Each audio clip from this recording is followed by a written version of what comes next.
Halo rekan-rekan sahabat Rupiah semua. Sebelumnya saya ucapkan Assalamualaikum warahmatullahi wabarakatuh. Salam sejahtera, Om Swastiastu, Namo Buddhaya, Salam Kebajikan. Pada kesempatan ini saya kadang-kadang rawan program studi manajemen untuk mata kuliah organisasi behavior. Pada kesempatan ini saya ingin mempresentasikan dengan topik analisa kaum milenial yang ada di dalam perusahaan untuk saat ini.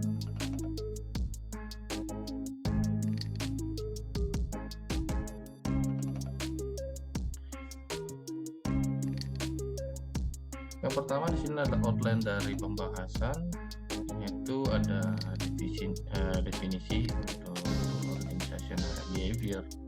Yang kedua ada manfaat organisasi behavior. Yang ketiga di sini adalah topik utama, yaitu analisa kaum milenial di dalam perusahaan dengan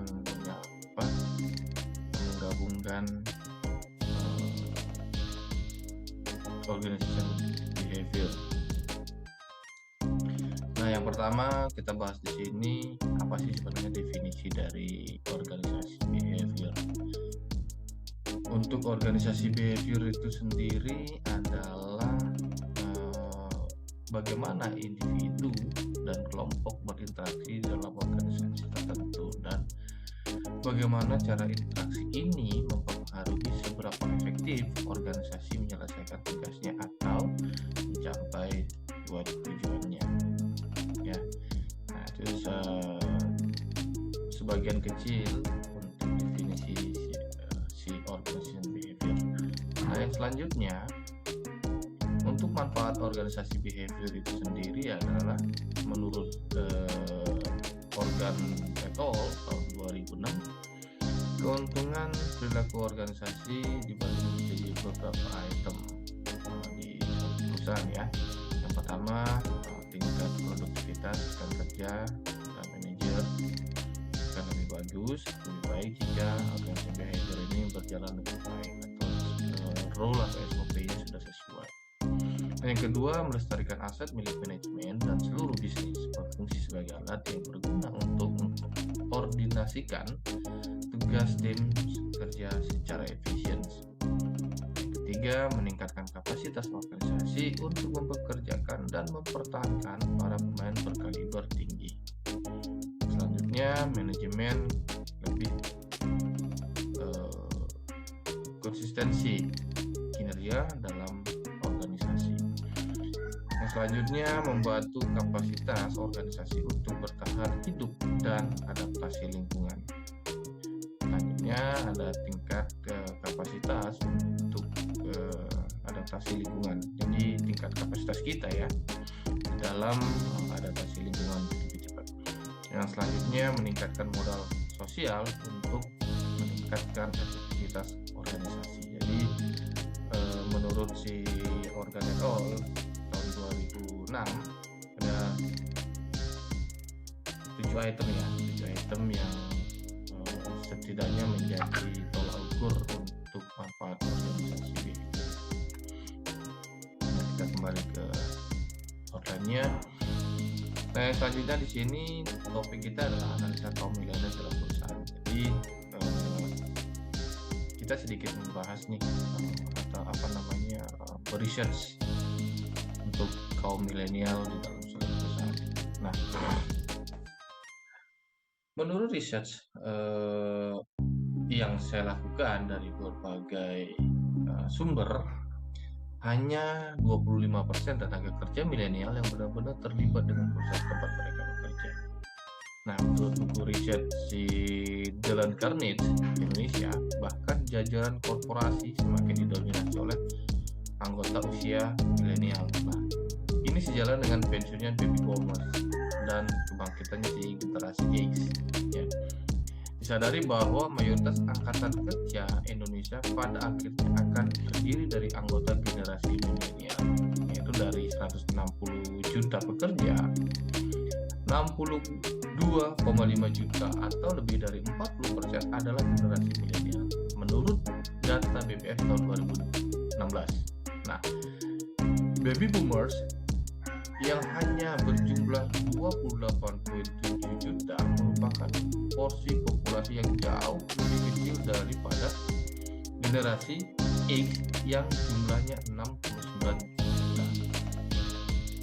Selanjutnya, untuk memastikan tingkat keterlibatan karyawan secara umum di negara tersebut atau di negara si baby boomers, Daily Carnage melakukan survei berjudul Employee Engagement Among Millennials dengan 1.200 peserta. Nah, karyawan yang berkomitmen untuk melakukan yang terbaik bagi perusahaan secara emosional dan intelektual, karyawan itu menang. Nah, selain itu, 9% karyawan milenial tidak dapat terlibat atau tidak terlibat dalam bisnis menurut data kita. Meskipun memiliki tenaga kerja yang jauh lebih besar, 66% tadinya. Itu dari data si Daily Carnage. Nah, kaum milenial ini hampir tidak terlibat dalam angkatan kerja. Sentimen itu tentu ada karena menurut Joshua Siregar, National Marketing Director Daily Carnage Indonesia, jika pelaku usaha tidak bergerak cepat mengantisipasi kesulitan, kelompok ini pasti akan bisa tersingkir, ya. Nah, juga tidak dapat terduga bahwa hanya 1 dari 4 milenial tertarik, meskipun 64% telah bertunangan setidaknya dalam 1 tahun. Sebaliknya, 60% generasi milenial siap sendirian jika tidak merasa terikat dengan bos mereka saat itu. Karyawan yang berkomitmen dan lebih setia mungkin akan terlibat, tidak hanya bertahan, tapi juga beroperasi secara efektif untuk menghasilkan karya berkualitas tinggi bagi perusahaan. Ya. Namun, orang yang cukup terlibat lebih fokus menyelesaikan tugasnya yang penting untuk dilakukan. Selain itu, mereka hanya peduli tentang gaji atau saya bekerja, saya dibayar, dan saya pulang. Jadi kelompok yang tidak terlibat jauh lebih berbahaya karena mereka mempromosikan ide-ide negatif, menumbuhkan ketidakpercayaan dan perusahaan, dan lebih cenderung terlibat dalam perilaku yang tidak aman. Jadi dari total semuanya ada beberapa persen yang hanya memfokuskan dirinya sebagai atau bagian untuk mempromosikan ide-ide yang negatif. Nah, sini sedikit ada research yang menunjukkan bahwa tenaga kerja milenial di Indonesia, peran milenial kelahiran 86-2000 sebagai angkatan kerja utama sebuah perusahaan semakin besar seiring dengan pensiunnya generasi baby boomers 1945-1964. Kenaikan jabatan generasi X 1965 sampai 1965 menduduki posisi penanggung jawab tingkat kehidupan karyawan terhadap perusahaan. Employee engagement sangat berpengaruh besar. Jadi di sini sudah kita bisa lihat yang ditunjukin ini di tahun ini sudah sangat sudah sangat muncul untuk tahun kelahiran 86 sampai 2000. Nah, di sini generasi baby boomers ada 17,96%, ada generasi X 43%, dan generasi milenial ada 39%. Jadi total dari generasi X itu yang paling banyak. Jadi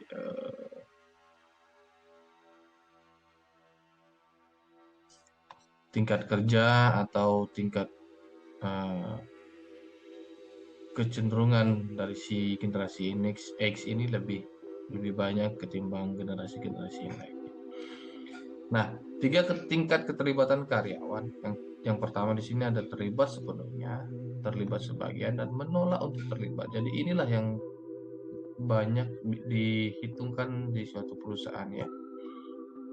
Gimana caranya melihat karyawan itu bisa terlibat sepenuhnya atau fully engaged, jadi cenderung loyal dan bersedia bertahan dalam jangka waktu yang panjang, berkontribusi pada keuntungan perusahaan. Jadi sebenarnya hal ini yang dicari oleh perusahaan, akan tetapi di dalam dunia perusahaan kita nggak bisa menjamin bahwa 100% atau sepenuhnya itu bekerja seperti apa yang diinginkan perusahaan, yaitu fully engagement.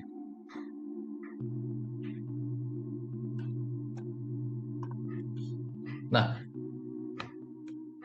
untuk analisa ini akan ditentukan oleh kapasitas organisasi untuk menerima kaum milenial.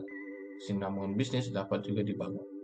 Nah, budaya baru harus diciptakan yang menarik bagi kaum milenial dan membuat mereka ingin beradaptasi atau berpartisipasi. Nah, masa depan tempat kerja mereka yang cerah bagi pekerja muda itu kan sangat berpengaruh untuk mereka itu berpartisipasi. Nah, mereka mengantisipasi menerima rasa stabilitas dari perusahaan serta penghargaan dari manajemen, gaji yang kompetitif, keseimbangan antara pekerja dan kehidupan pribadi, dan komunikasi yang terbuka jujur antara manajer dan karyawan. Jadi semuanya komunikasinya itu eh, harus intens dan lebih terbuka. Itu akan membuat pekerja itu lebih lebih merasa diperhitungkan. Nah, menurut studi Delken, ya, penyelenggaraan nilai insentif dan pengakuan yang adil, komunikasi yang jujur adalah tiga faktor utama yang dapat memaksimalkan keterlibatan karyawan di kalangan milenial. Nah, menurut data dari survei tahun 2017 tentang budaya perusahaan secara signifikan mempengaruhi kinerja. Ya, budaya yang efektif mempromosikan pelatih karyawan, menumbuhkan kepercayaan pada pemimpin senior, meningkatkan ikatan antara pekerja dan manajer, menyiapkan kebijakan dan prosedur yang bermanfaat. Jadi itu ya untuk data yang dikeluarkan atau yang didapat dari Dale Carnegie di survei tahun 2017. Nah, menurut dua peneliti Dale Carnegie, pelatihan yang membangun khususnya dalam bentuk dukungan program dan komunitas lintas generasi dalam angkatan kerja merupakan dua kunci yang untuk meningkatkan generasi milenial. Ini yang harus berani dilakukan oleh bisnismen ya, untuk menyesuaikan diri dengan generasi angkatan kerja yang terus berubah dan memberikan peran strategis di kepemimpinan generasi milenial di masa depan. Nah, perusahaan harus siap dan mau menciptakan budaya baru ketika generasi milenial memasuki dunia kerja untuk membantu merasa terlibat atau di rumah.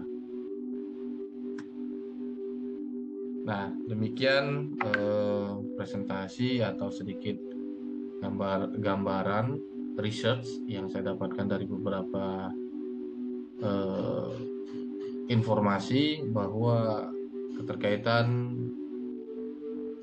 generasi milenial dan generasi X itu masih sangat dominan untuk saat ini. Ya, demikian isi presentasi. Atas perhatiannya saya ucapkan terima kasih. Salam Uncia.